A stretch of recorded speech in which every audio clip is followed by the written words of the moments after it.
سينما سمرة كابيزي رابيزي حيلنا للنبت فلتت حقوز دستا سحاب سميت رفتا مغسل النهار سينما سمرة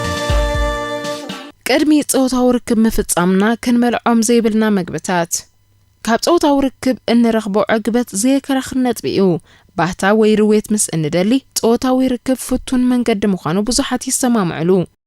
ነዚ ዕግበት ንምርካብ ድማ ዝተፈላልዩ ሰባት ክፍጽምዎ ይደልዩ ማዓስን ምስ መንን ዝብል ኣርእስቲ ብተደጋጋሚ ከም ሕቶ ይቐርብ እዩ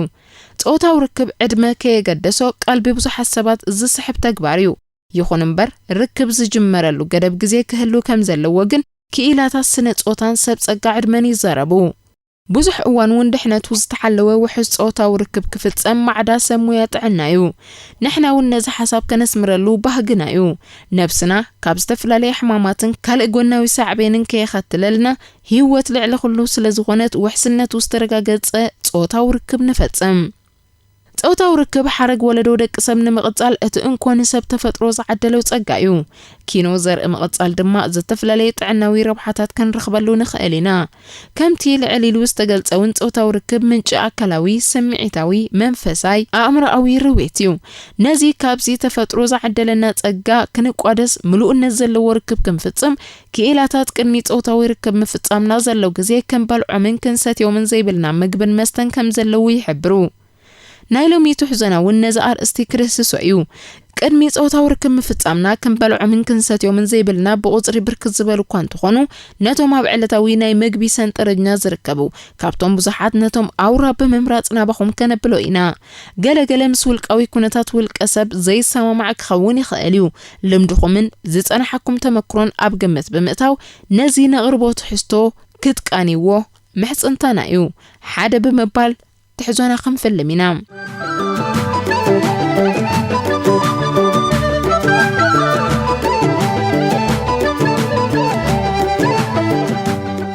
حادة بون بتحستو كافين زتبهل قمم زبلصغ مخانو مچم حادش حبريتا ايكونكم نيو كافين دما نناي ጻጢ هورمون ዝኾነ መጠን ኮሌስትሮል ዘበርኺው በመሰረት ኒኮል ዝተባህለ ናይ ጥዕናን ኣካላዊ ብቕዓትን ኣሰልጣኒ ዝኾነ ሰብ ልዑል መጠን ቡን ኣካላትና ብዘድሊ ዓቐን ንኸይዛነ ክብደት ይፈጥርን ጾታው ርክብ ናይ ምፍጻም ድላይና ድማ የጉድልን ክብል መግለጺ ሂቡ በዚ መሰረት ቡን ንናይ ጾታው ርክብ ድላይና ዘጉደልዩ ነዚ ድላይ ሰጊርና ርክብ ክንፍጽምስ እንመርጽ ድማ ኣካላት ንኸይዛነ ዝዕንቅጽ ብምዃኑ ርክብና በዳሂ ይገብሮ ስለዚ ጾታው ርክብ ክንፍጽም ኣብ እንሓስበሉ እዋን ቅድሚ ርክብ ኣብ ዘለው ሰዓታት ወይ ደቃይቕ ቡን ተዘይሰተና ተመራጺ እዩ ክልተ ፍሩታ ኣካል ዕለታዊ ምግብና ምግባር ጠቃሚ ምዃኑ ክኢላታት ይሕብሩ እዚ ሕጂ እንቕርቦ ሓበሬታውን ምዚ ዝጻረር ኣይኮነን ይኹን እምበር ፍሩታ እንበልዓሉ ግዜ ዝገደበ እዩ ናባር እስትናመስ እንምለስ ቅድሚ ጾታው ርክብ ምፍጻምና ፍሩታ ተዘይብልዓና ተመራጺ እዩ ብፍላይ ድማ ድሕሪ ምግቢ እንበልዖ ፍሩታ ቀልጢፍካ ናይ ምሕቃቕ ዓቕሚ ኣለዎ ዝሓቀሉ ግዜ ካብ እንሓስቦ ግዜ ወይ ካብ ካልእ እንበልዖ ምግቢ ዝቐልጠፈ እዩ እዚ ድማ ምሽምቃቅ ጭዋዳ ጋዝ በሓፈሻ ዘይምቹእነት ዝፈጥሩ ምልክታት ይስዕበልና እዞም ስምዒታትን ምልክታትን ሒዝና ጾታው ርክብ ክንፍጽም ክብድ ዝበለ ብምዃኑ ቅድሚ ጾታው ርክብ ኣብ ዘሎ ግዜ ፍሩታ ተዘይበልዓና ማሓረ ዘብል እዩ 3 ኣልኮል ኣብ ብርክት ዝበለ ፊልምታት ክልተ ብፍቕሪ ዝዓበዱ ብሓንሳብ ኣልኮል ክሕንፍፍዎ ጸኒሖም ተተሓሒዞም ናብ ክፍሎም ከኣትው ንዕዘብ ተጓዮም ንዓራት ምስ ወደቕዎ ሓደ ካብ ክልቲኦም ብድቃስ ክወሓጥ ግዜ ይወስደሉን እዚ ትርኢት ድማ ናይ ብርክት ዝበለ ፊልም ምርኢት እዩ እዚ ምናልባት ፊልም ንምምቃር ዝኣተወ ተራ ፕሎት ይመስለና ይኸውን እቲ ሓቂ ግን ንሓቀኛ ተጽዕኖ ኣልኮል ምርኩስ ብምግባር ዝተዳለወ እዩ ኣልኮል በሓፈሻ ብፍላይ ድማ ቢራን ነቢትን ንሜላቶን ዝተባህለ ኣብ ኣካላትና ዝርከብ ቀመም ከም ዝብርኽ ይገብሮ እዚ ቀመም ናይ ድቃስ ሆርሞን እናተባህለ እውን ይጽዋዕ እዩ ክኢላታት ብዙሕ ጠራሙዝ ይትረፍ ሓንቲ በርጭቆ ኣልኮል ናይ ምድንዛዝ ስምዒት ትፈጥር እያ ገለገለ መስተ የበራብረን እምበር ኣይደቅሰን ዩቱብሉ ትህሉ መስተ ስለዘደቅስ ጥራይ ኣይኮነን ግን ቅድሚ ጾታው ርክብ ምፍጻምና ክውሰድ የብሉ ንብል ዘለና ኣልኮላዊ መስተ ኣብ ምቕናዕ መትሎ ጸገም ይፈጥረልና ኣብ ጠርዚ ስምዒት ሕንከት ይዘርአልና ኣብ መፈጸምታ ዘይበጽሕ ወይ ፕሪማቹር መፍሳስ የጋጥም ካብዞም ጸገማት ክንገላገል ቅድሚ ጾታዊ ርክብ ምፍጻምና ኣልኮል ተዘይተጠና ተመራጺ እዩ 4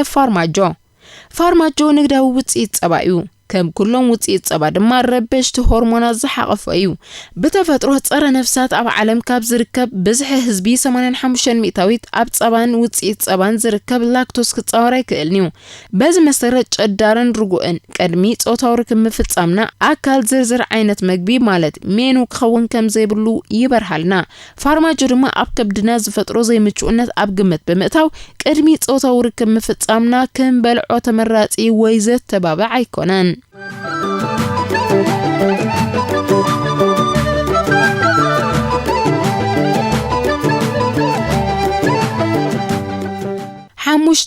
ሶይ መዝገበ ቃላት Advanced English ትግርኛ ሳልሳ ሶያ ናይ ቺናውያን ፋጆሊ ዝብል ሰብ ሂብዎ ይርከብ እዚ ምግቢ ሓደ ካብቶም ቅድሚ ጾታዊ ርክብ ምፍጻምና ክውሰድ ዘይብሉ ምግቢ እዩ ኪላታት ስለምንታይ ንዝብል ሕቶ መልሲ ክህብሉ ከለው ንቴስቶስትሮን ብምግላጽዮም መልሲ ዝጅምሩ ቴስቶስትሮን ንደቂ ተባዕትዮን ደቂ ኣንስትዮን እቲ ዝለዓለ ዘዋሪ ድላይ ጾታዊ ርክብ እዩ ሶያ በብዝሒ ኣብ መሳርዕ ምግብና ምዝኽተል እምበኣር ሆርሞናዊ ምዝንባዕ ይፈጥር ካብ 120 ሚሊግራምን ልዕሊኡን ሶያ ንመዓልቲ ምስ እንህልኽ ሩኡይ ሙግዳል ቴስቶስትሮን ይፈጥረልና ዝኾነ ሰብ ናይ ጾታዊ ርክብ ድላይ ክጎድሎ ምስ ዘይደሊ ቅድሚ ጾታዊ ርክብ ምፍጻምና ኣብ ዘሎ ግዜ ሶያ ተዘይበልዕና ግረም እዩ 6 ሚንታ ብርግጽ ሚንታ ንምስዓም ዝበለጸ ምዃኑ ክኢላታትን ፈቲኖም ዘረጋግጽዎን ዝምስክርዎ ሓቂ እዩ እንተኾነ ናይ ደስታን ጸዓትን ድላይና ብምንካይ ክንሓልፎን እንደሊ ፈንጠዝያ ዝዕንቅጽ እዩ ሚንታን ማስቲካን ዝኣመሰሉ ኣየር ንምውሓድ ዝዕንቅጹ ነገራት እምበኣር ቅድሚ ጾታዊ ርክብ ምፍጻምና ተዘይተጠቐምናሎም ተመረጽቲ እዮም እዚ ግን ከምቶም ልዕሊሎም ዝተገልጹ ዓይነት ምግብን መስተን ኣብ ሆርሞናት ዝፈጥሮ ተጠቃሲ ዝኾነ ለውጢ የብሉን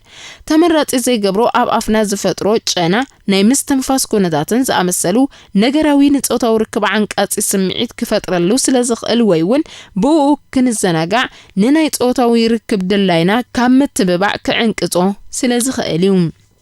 7 ጋዝ ዘለዎም መስተታት ንጋዝ ዘለዎም መስተታት ተነቃፊ ተኾይና ተዘይዘውተርካዮ ተመራጺ እዩ እዚ ንኽልቲኡ ጾታ ዝምልከት እዩ ጋዝ ዘለዎም መስተታት ከም ማይ ጋዝ ልስሉስ መስተ ወዘተ ክንገልጽ ንኽእል ኢና እዞም መስተ ሓደ ነገር ኣብ ኣካላትና ክፍጠር ዝገብሩ እዮም ምጉሳዕ ሕጂ ሓደ ምስሊ ኣብ ኣእምሮና ነቕረጽ ኣብ ደስ ዘብል ፍቕራዊ ምሸት ኢና ንርከብ ቀይሕ ፊዮሪ ኣብ ምድሪ ቤትና ተነስኒሱ ባላንችና ተነፊሑ ኣብ ኩርናዕ ቤትና ተሰቒሉ ንኽብርና ዋይን ተቐዲሑ መብራህቲ ዲም ላይት ኮይኑ ልስሉስ ሙዚቃ ተወልዑ ኣፍና ኣፍ ጉጅምጅም ንብል ኣለና ኣብ ከም ዝባህታ ዝዓሰሎ ኣጋጣሚ ኣፍቃሪና ወይ ኣፍቃሪትና ተደጋጋሚ ምስ ትጎስዕ እንታይ ይስማዓና ካብተና ምስዓም ናብቲ ባህታ ዝህብ ጾታዊ ርክብ ደስ ኢልና ክንሰግር ንኽእል ዶ ግር እንተዘይበለኩም እትመስን ጽሪ ተደጋጋሚ ምቁሳዕ ሙድካ ሰይሩ ምሸትካ ይዘርግ ከም ትብሉ ርግጸኛ ኢና ናይ ምቕጻልን ጾታዊ ርክብ ናይ ምፍጻም ድላይና ሸውሃትና ዕጹው ይብለና እዚ ምሸት ዝዘረገ ምጉሳዕ በብዝሒ ብሰንኪ እንህልኾ ገዛዊ መስተ ዝኽሰት እዩ ስለዚ ምሸትና ክዘርግ እንተዘይደሊና ቅድሚ ጾታዊ ርክብ ምፍጻምና ጋዛዊ ትሕዝቶ ዘለዎም መስተ ኣይንስተይና 8 ጨዋም ትሕዝቶ ዘለዎም ምግቢ ጨዋም ትሕዝቶ ዘለዎም ምግቢ ክንብል ከለና ፍሬንች ፍራይስን ዕምባባን ኣብ ርእስና ክመጹ ኣለዎም እዞም ጨዋም ትሕዝቶ ዘለዎም ምግቢ ጽምኢ ማይ ወይ ማይ ናይ ምስታይ ድላይና ከም ዝብርኸም ዝገብሩ ብጽምኢ ኣይተጠቕዕና ከለና ጾታዊ ርክብ ክንፍጽም ድማ ዝሕሰብ እዩ ኪላታት ስነ ጾታ ግን ኪኖዚ ሰጊሮም ዓንቃጽነት ናይ ዝመግቢ ይሕብሩ ዋሕዚ ደም ንጥርዚ ዕግበት ዝፈጥሮ ብዝሕ ጨው ግና ናብ ዝነጥቢ ንኸይንበጽሕ ይዕንቅጽ ስለዚ ብጾታዊ ርክብ ጥርዚ ዕግበት ከነብጽሕ ምስ እንደሊ ቅድሚ ጾታዊ ርክብ ምፍጻምና ብዘለዎም ናይ ጨው ትሕዝቶ ህጥራ ዝኾኑ ምግብታት እንተዘይበልዕና ተመራጺ እዩ እዞም ዝጠቐስናዮም ነገራት ገለ ካብቶም ዓንቀጽቲ ምግብታትን መስተታትን እዮም ክርስታዕ ዘይብሉ ግን ከም ሽጉርትን ካልኦት ናይ ኣፍ ጨና ዝፈጥሩ ምግብታትን መስተታትን ቅድሚ ጾታዊ ርክብ ምፍጻምና ኣብ ዘሎ ግዜ ተዘይወሰድናዮም ተመራጽቲ እዮም እዞም ዝርዝርናዮም ምስ ሰማዕና ኣብ ኣእምሮና ሓደ ሕቶ ክመጽእ ይኽእል እዚኦም ክንበልዖም ዘይብልናዮም እንተኾነ ቅድሚ ጾታዊ ርክብ ምፍጻምና ክንበልዖም ዘለና ምግብታት ከ ኣየኖትዮም ዝብል ሕቶ ነዚ ክንምልስ ኣብ ዝመጽእ ግዜ ቅድሚ ጾታዊ ርክብ ምፍጻምና ክንበልዖም ዘለና ብዝብል ዝተዳለወ ትሕዝቶ ተኸታተሉ ኢኹም ሰሰናዩ